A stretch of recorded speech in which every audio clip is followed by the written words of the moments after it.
So I don't know if I completely described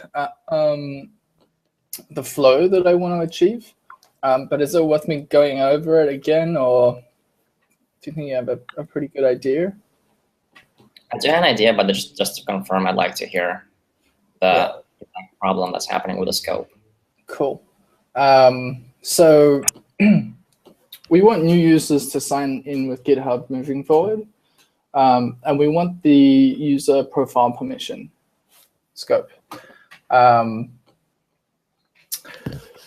As users do more stuff around the site, like if they write articles, probably other features that we'll release soon, we want them to be able to progressively add more scope permissions. So I understand that you can do that with the API. There's an add scopes parameter on the authorizations endpoint. The problem I'm seeing is that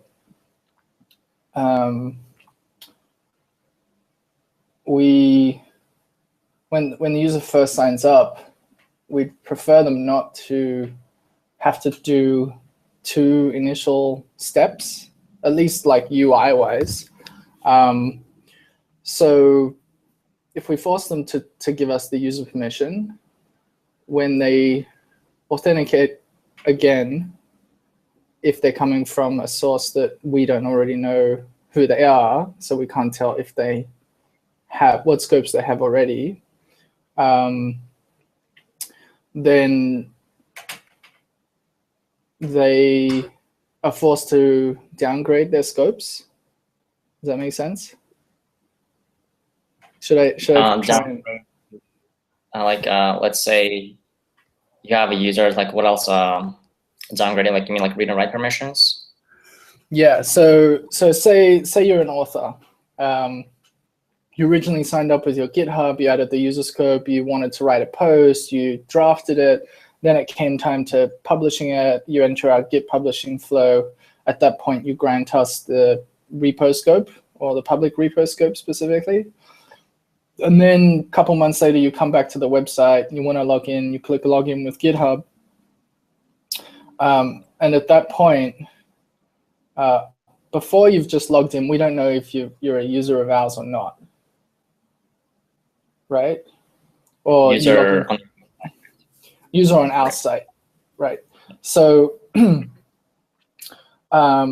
without knowing who you are yet, we can't decide, okay, don't give him the scopes parameter, and that way leave his scopes intact, or give him the scopes user parameter to make sure we have the user permission when they first sign in.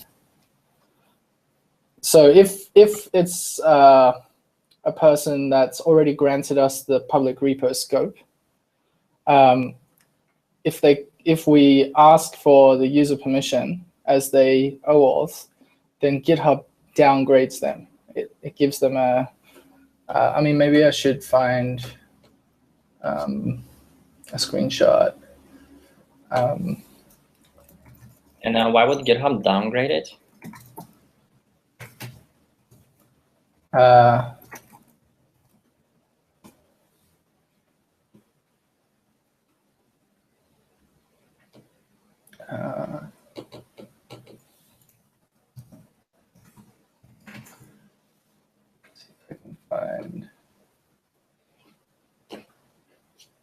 Yeah, so this is a good post where the guy has a slightly different use case to me, and in his case it seems okay, but in my case it isn't. I'm looking for this one. So the issue is that when the user tries to log in again or otherwise do anything that might authenticate them but doesn't explicitly request repo scope, GitHub seems this is an explicit downgrade request.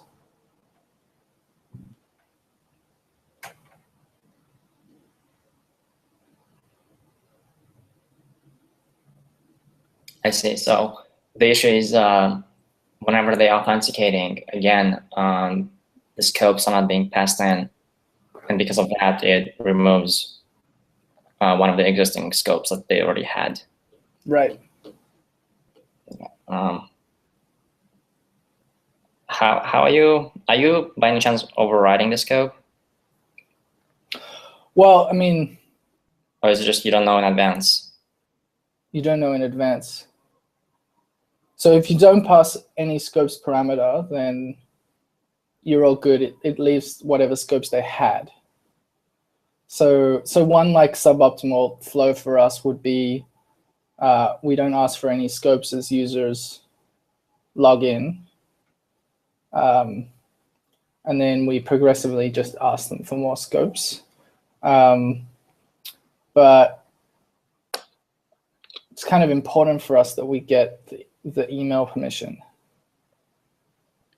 What's a disadvantage of asking all the scopes in the first place? Like all the scopes? Yeah, user and. I mean, we have loads of complaints. Even just by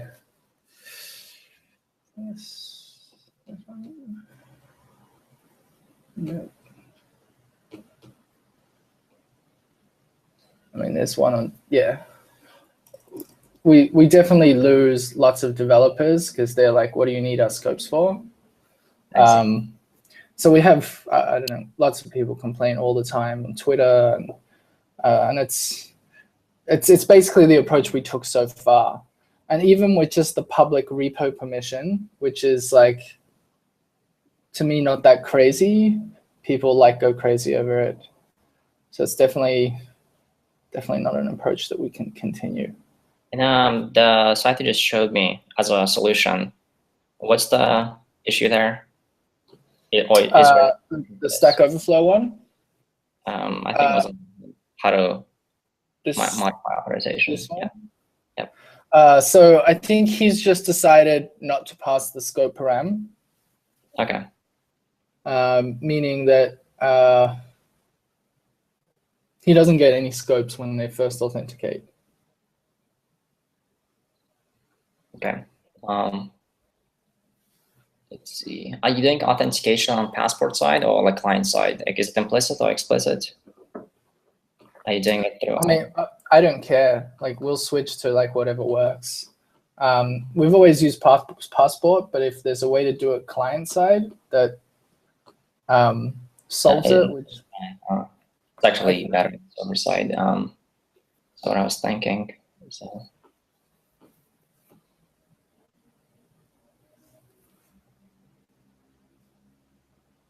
I'm thinking you might have to do some kind of flag in a database that checks it first. Basically, you have to know, since there's if you don't know in advance which scopes that you have to send to GitHub, you have to figure out before you even send the request. So maybe, can you just briefly go over one more time what's the problem, like the use case? Like let's say a new user like signs in, right? They get you only ask them for the user or just the repo? We just want the user scope. Okay, so you just want to get their email address and username and first name, last name. Okay, and at which point do you ask for repo scope? If they want to publish an article on our site. But that's just one scope. Like, we might use other scopes for other features. So that's when you basically ask the user to reauthorize, right? When you need to their extra permissions, extra scope.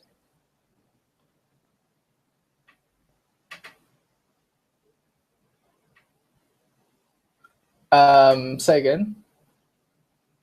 Is that at this point that's when you ask the users to reauthorize, when you need to get more permissions, like a repo organization access? Let's say you're signed in and you want to publish an article. Yeah. So, I mean, I'm not even sure we need to make them I don't know how it works. But yeah, I guess they have to reauthorize. You will have to, yeah, because once you get an access token to access a GitHub API, it will be used only for whatever you've agreed to begin with. Like when you authorized at the beginning and you said, we only ask you of your user information, if in the future, and so that access token will be used only for the user information and nothing else. If you need more information in the future, like extra permissions and extra access, you will have to basically kill that session, kill that access token, and reauthorize again, ask the user a second time to basically the same flow login screen, but with different permissions. So that's, as far as I know, the only way to do that. But it seems the problem is when you do that the second time, when you reauthorize, some of the scopes gets dropped. And because of that, GitHub thinks you don't need it anymore and it downgrades it. Yeah, that's the problem.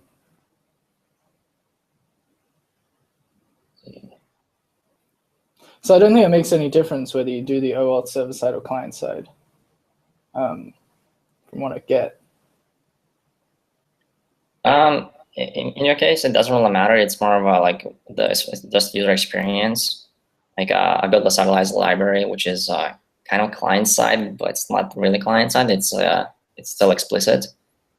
In a sense, you still need a backend.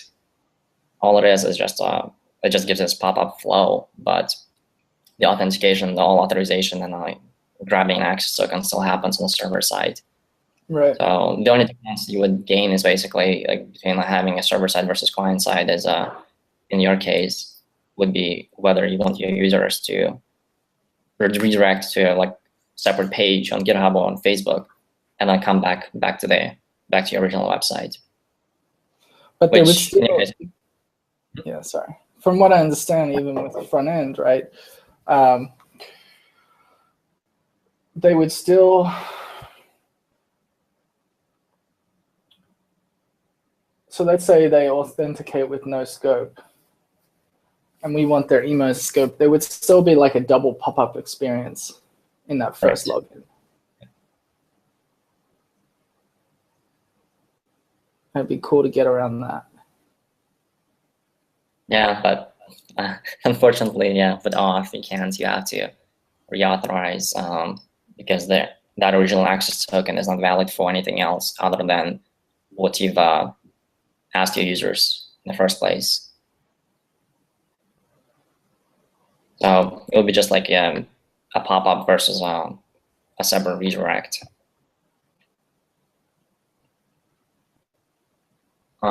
So yeah, well, what I was suggesting is so you have a user, right? You have a user model and database. Mm-hmm. Maybe create a new column. I'm not sure which database you use, but column or field in MongoDB. Have a new column that's basically, it's an array of scopes, and that's where you store the scopes of the user. Because like you said, you don't know. It still doesn't really help, because if the user comes from like a new computer and they're anonymous, you can't link that database column to their activity yet. If a new user, like anonymous user, clicks on sign in with GitHub? Yeah.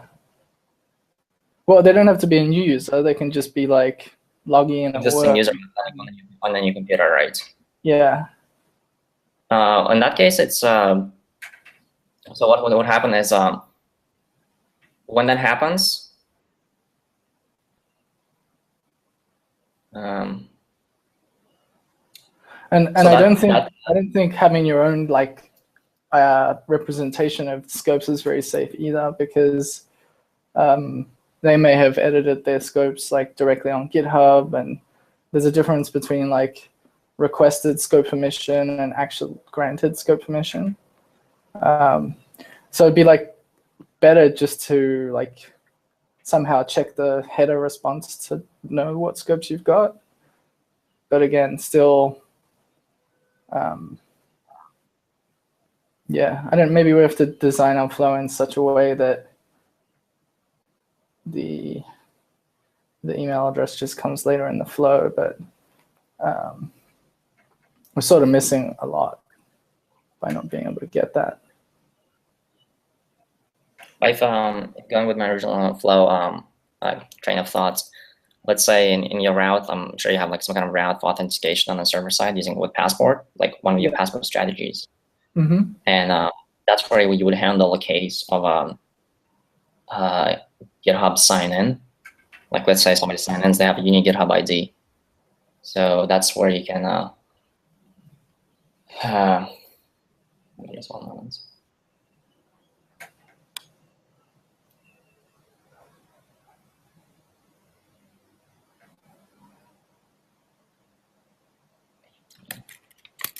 Yeah, I see what you were saying.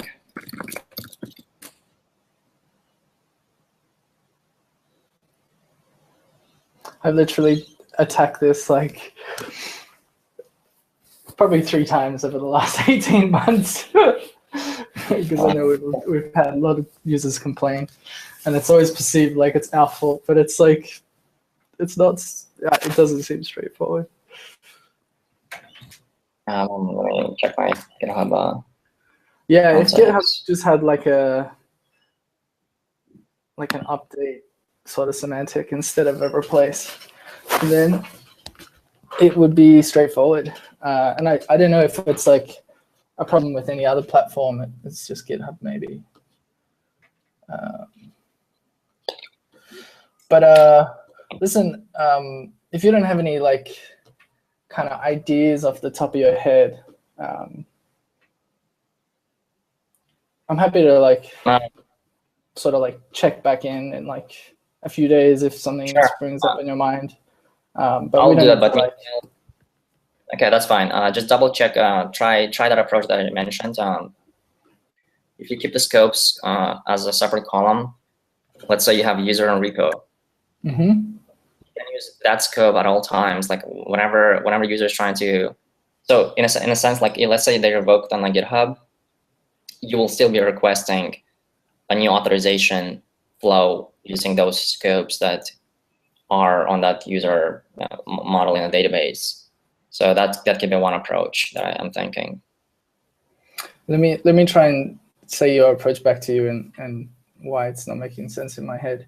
So, you know, I'm a new user. I sign into AirPair. I sign in first time, and AirPair requests the user scope. Right? Is that still in line with what you're thinking? Yeah. So once I sign in with user scope, I get a user record created in AirPair.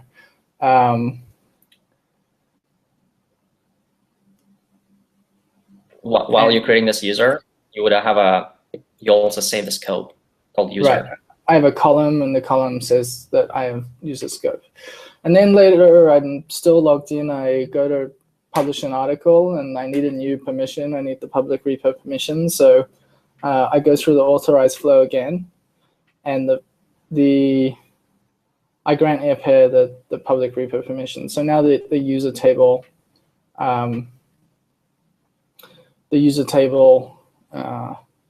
has user and public repo, right? Right. So now I go to my phone, and I want to comment on another article that someone else wrote that I thought was awesome on the way to work 2 days later. So I click sign in with GitHub, and at that point, the scope parameter is set to the user permission. So as soon as I hit GitHub, GitHub is asking me if I want to remove the public repo permission. Is that what's happening right now? Yeah. So even though I have this user in our database and I know that they've previously authorized these 2 things, when they log in with their phone, I can't tell who the person is until the OAuth shake is already complete, and part of the OAuth shake is going through that login screen that asks to remove permissions. I see.